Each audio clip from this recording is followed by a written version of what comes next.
are placed in xy plane such that it is symmetric about the y-axis. Let the arrangement, it can be of any arrangement, but one of the arrangements possible we are considering here. One of the cases is this. When the rod is arranged like this, how to determine the center of mass of such a rod? The procedure is, imagine this be divided into small elements. Like that, the total rod can be imagined to be made up of such elements.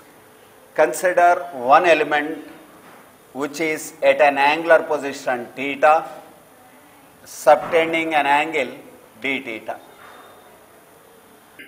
Imagine the given rod be divided into small elements. Let one of the elements be at an angular position theta, subtending an angle to d theta at the center of curvature. Let it be subtending an angle d theta. This angle is d theta. Therefore, length of this element is r d theta. dl, element length is r d theta. Therefore, first thing is we have to determine the mass of this element. Let dm be the mass of that element, lambda mass per unit length, and length of this element is giving you mass of that element. Mass of that element is length of the mass per unit length into length, lambda into r d theta. dl is r d theta. Therefore, this is mass of this element, and this element we are choosing as a point mass. Then what are the coordinates of that point? The coordinate of that point is x coordinate. This angle is theta, this distance is r, therefore this is r sin theta. R sin theta is the x component of this element, elemental mass or point mass. Then r cos theta is the y coordinate. First thing is choose the element, then determine the mass of the element, then find out the coordinates of the element, then we have to calculate the center of mass corresponding to the system making up of such elements. Therefore, xcm is integral x dm divided by integral dm, because it is a continuous mass distribution. Therefore, integral dm is m 1 by m integral x. X here is r sin theta. X coordinate is r sin theta of this element into dm. dm is lambda r d theta. Lambda r d theta. Since lambda and r are constant, only theta is variable. Therefore, r square, lambda r square by m integral sin theta d theta. Okay. Theta varying between what limits? This total angle is 2 phi, and the theta is measured from the center line. Therefore, theta is positive this side, theta is negative this side. Therefore, this is minus phi is this limit, plus phi angle is that limit with respect to this line.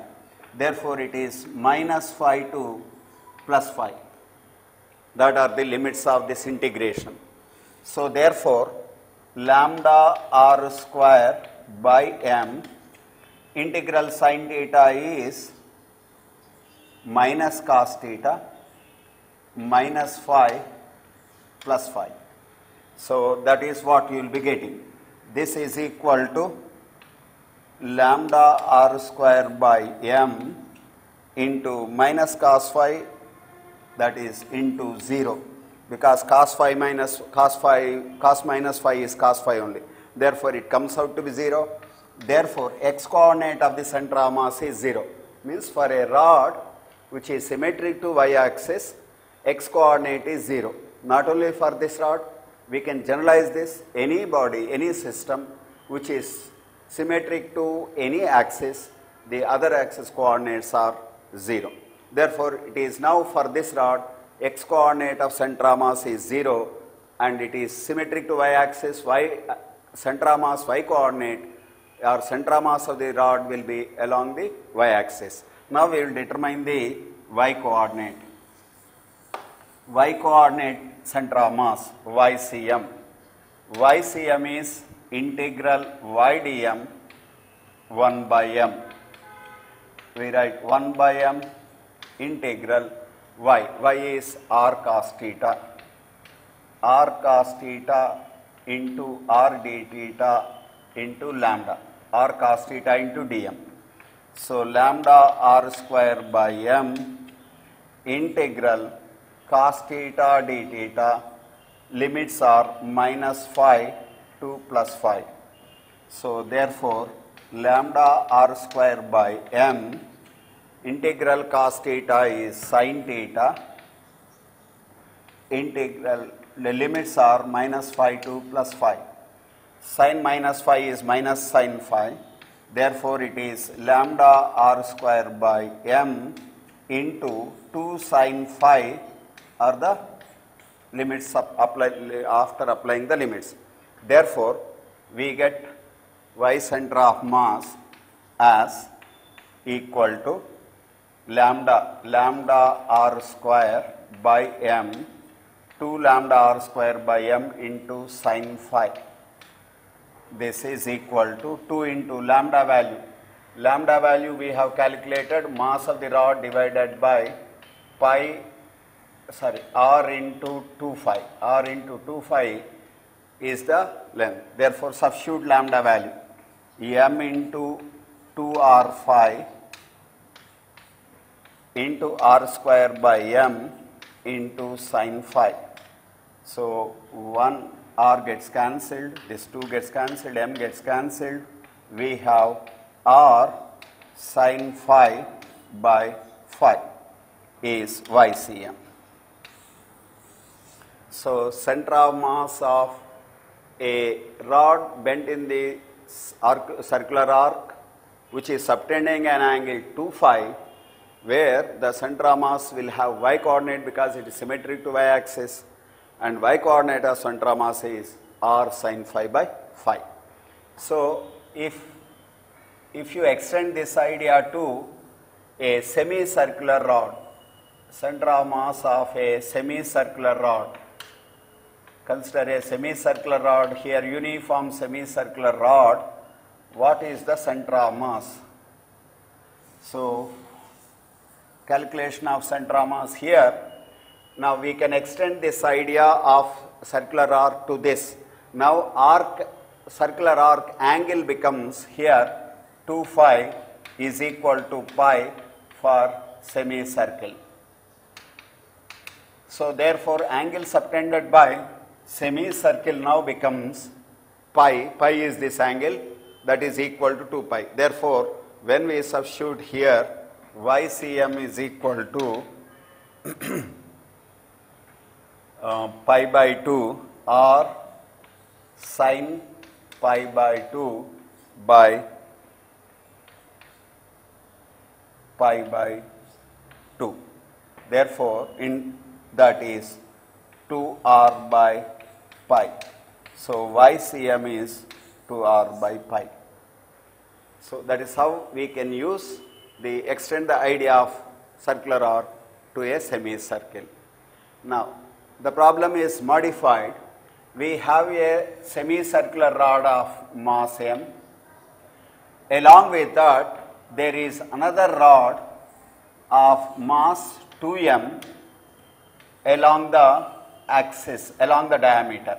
Means there is a semicircular rod of mass m, radius of the semicircle as r. There is a semicircular rod of mass m. Along with that another rod of mass 2m, length 2r is along the diameter. So what is the center of mass? Locate the center of mass. In this case the semicircle as well as the rod both are symmetric about y axis. Therefore x coordinate of the rod as well as x coordinate of the semicircular rod, straight and semicircular rods are going to be 0 by symmetry. Therefore the x coordinate of center of mass is 0, y coordinates. Y coordinate, this rod, semicircular rod can be replaced by its center of mass. Just now we have calculated. This rod can be replaced by a y coordinate which is 2r by pi. Call it as C1. Mass is supposed to be located here. Means this entire semicircular rod replaced by a point mass m at a distance 2r by pi from here. Means y coordinate of the rod is, center of mass of the rod is 2r by pi. Mass of the rod is m1 is equal to m. So this rod is replaced by its center of mass. Similarly, this straight rod along the diameter also can be replaced by a point mass at its center, call it as C2. Mass is supposed to be 2m, mass of this, and the center of mass y coordinate is 0, 0 because it's on the y axis origin, at the origin. That is m2. m2 is mass of the rod, that is equal to 2m, whose y coordinate is 0.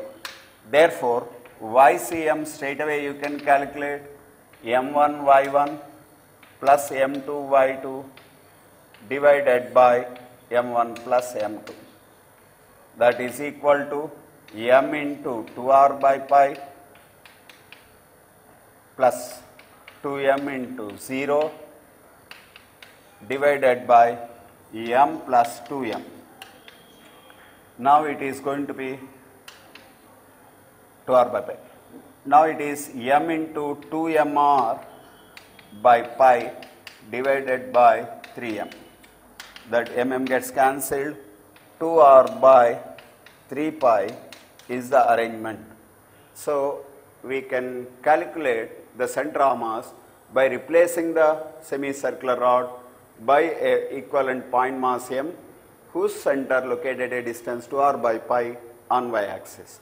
Now use the idea of semicircular rod case to determine the semicircular plate. ఆసక్తికరంగా సాగుతున్న physics ఈ classes లో ఓ చిన్న break తీసుకుందాం. Break తర్వాత mechanics లో మరిన్ని అంశాలను తెలుసుకుందాం. Keep watching KB television.